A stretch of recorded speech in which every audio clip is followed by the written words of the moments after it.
Hi dear students, Karnataka Examination Authority ಇಂದ latest ಆಗಿ ಒಂದು ಅಪ್ಡೇಟ್ ಇದೆ. ಅದೇನಪ್ಪಾ ಅಂದರೆ ಜನವರಿ 13ನೇ ತಾರೀಕಿನಿಂದ 17ನೇ ತಾರೀಕುವರೆಗೆ ಕೆಇ ಅಪ್ಲಿಕೇಶನ್ ನಮಗೆ ಅವೈಲೇಬಲ್ ಆಗೋದು. ಅಂದರೆ ಆನ್ಲೈನ್ ಅಪ್ಲೈ ಮಾಡೋದಕ್ಕೆ ಸ್ಥಗಿತ ಮಾಡಿರ್ತಾರೆ, ಅಪ್ಲೈ ಮಾಡೋಕ್ಕಾಗೋದಿಲ್ಲ. ಕಾರಣ ಏನಪ್ಪ ಅಂದರೆ ರೀಸೆಂಟ್ಲಿ ನಾನು ಭಾಳ ಜನ ಕಾಂಟ್ಯಾಕ್ಟ್ ಮಾಡಿದ್ರು, ಅವ್ನಿಗೆ ಹೇಳಿದ್ದೇನೆ ಸ್ಯಾಟ್ಸಲ್ಲಿ ಇನ್ನೂ ಭಾಳಷ್ಟು ಅಪ್ಡೇಟ್ ಮಾಡಬೇಕು, ಮಾಡಿಲ್ಲ ಅಪ್ಡೇಟ್ ಮಾಡ್ತಾ ಇದ್ದಾರೆ. ಹೊಸದಾಗಿ ಏನೆಲ್ಲ ಇದೆ ನೋಡಿ, ಈಗ ರೀಸೆಂಟ್ ಅಟೆಂಡ್ ಇದೆ ಅದನ್ನು ಅಲ್ಲಿ ಅಪ್ಡೇಟ್ ಮಾಡಬೇಕು. ಅದು 13ರಿಂದ 16ನೇ ತಾರೀಕುವರೆಗೂ ಮಾಡ್ತಾರೆ. ಹಾಗಾಗಿ ಆ ಸಂದರ್ಭದಲ್ಲಿ ನಿಮಗೆ ಈ ಒಂದು ಅಪ್ಲಿಕೇಶನ್ ಫಾರ್ಮ್ನಲ್ಲಿ ಸ್ಥಗಿತ ಮಾಡ್ತಾ ಇದ್ದಾರೆ, ಅಂದರೆ ಆನ್ಲೈನ್ ಅಪ್ಲೈ ಮಾಡೋಕ್ಕಾಗೋದಿಲ್ಲ. ಸೊ ಹಾಗಾಗಿ ವೇಟ್ ಮಾಡಿ, ಇದರ ದಿನಗಳು ಮುಂಬರೋ ದಿನಗಳಲ್ಲಿ ಏನಪ್ಪ ಅಂದರೆ ಹಂಗೇನೋ ಆಯ್ತಪ್ಪ ಅಂದರೆ ಎಕ್ಸ್ಟೆಂಡ್ ಮಾಡೋಂಥ ಸಾಧ್ಯತೆ ಇರುತ್ತೆ. ಬಟ್ ಹೇಳ್ತಾ ಇದನ್ನಲ್ಲ, ಯಾರ್ದೆಲ್ಲ ಸ್ಯಾಟ್ಸ್ ಏನೇನು ನೋಡಿ, ಸ್ಟಡಿ ಸರ್ಟಿಫಿಕೇಟ್ ಸಂಬಂಧಪಟ್ಟಾಗಿರ್ಬೋದು, ಏನೆಂದರೆ ನಿಮ್ಮ ಇನ್ಫಾರ್ಮೇಷನ್ ಡೀಟೇಲ್ಸ್ ಏನಾದರೂ ರಾಂಗ್ ಆಗಿ ಬಂದರೆ ಅದನ್ನು ಈಸಿಲಿ ಅಪ್ಡೇಟ್ ಮಾಡ್ತಾರೆ, ವರಿ ಬೇಡ. ಸ್ಪೆಷಲಿ ಲಾಸ್ಟ್ ಇಯರ್ ವಿದ್ಯಾರ್ಥಿಗಳು ಪಾಸ್ ಆಗಿದ್ದು ಪಿ ಯು ಸಿ ಸಂಬಂಧಪಟ್ಟ ಹಾಗೆ ಅಲ್ಲಿ ಸ್ವಲ್ಪ ಪ್ರಾಬ್ಲಮ್ ಆಗ್ತಾ ಇತ್ತು, ರಿಜಿಸ್ಟರ್ ನಂಬರ್ ಆಗಿರ್ಬೋದು, ಅಥವಾ ಸ್ಪೆಷಲಿ ಸ್ಟಡಿ ಡೀಟೇಲ್ಸ್ ಸಂಬಂಧಪಟ್ಟಾಗ ಏನಾದರೂ ಪ್ರಾಬ್ಲಮ್ ಆಗ್ತಾ ಇದ್ದರೆ ಭಯ ಬೇಡ, ಅದಕ್ಕೆ ಸಂಬಂಧಪಟ್ಟಾಗಿ ಕ್ಲಿಯರ್ ಮಾಡ್ತಾರೆ.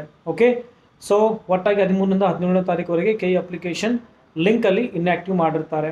Okay, so each and every update will be available in this ಚಾನಲ್ಗೆ ಸಬ್ಸ್ಕ್ರೈಬ್ ಮಾಡಬೇಕು. ಇಲ್ಲಿ ಸಬ್ಸ್ಕ್ರೈಬ್ ಮಾಡಿ ಬೆಲ್ ಬಟನ್ ಪ್ರೆಸ್ ಮಾಡಿದಾಗ ವಿಡಿಯೋ ಅಪ್ಲೋಡ್ ಮಾಡಿದ ತಕ್ಷಣ ನೋಟಿಫಿಕೇಶನ್ ಬರುತ್ತೆ. ಅಪ್ ಟು ನಿಮಗೆ ಅಡ್ಮಿಷನ್ಸ್ ಆಗೋವರೆಗೂ ನಾನು ನಿಮಗೆ ಗೈಡ್ ಮಾಡ್ತಾ ಇರ್ತೇನೆ, ಟೋಟಲಿ ಫ್ರೀ. ಕಸ್ಟಮೈಸ್ಡ್ ಬೇಕಾಗಿತ್ತು ಅಂದರೆ ಮಾತ್ರ ವಾಟ್ಸಪ್ ಮಾಡಿ, ಅಥವಾ ಆಲ್ಮೋಸ್ಟ್ 99% ನೀವು ವಿಡಿಯೋ ಮುಖಾಂತರ ಈಸಿಲಿ ಕೌನ್ಸಿಲಿಂಗ್ ಪ್ರಕ್ರಿಯೆ ಮಾಡ್ಕೊಳ್ಬೋದು. ಓಕೆ ಫೈನ್, ವಿಡಿಯೋದಲ್ಲಿ ಅಷ್ಟೇ. ಮತ್ತು ಮುಂದೆ ವಿಡಿಯೋದಲ್ಲಿ ಚೆಕ್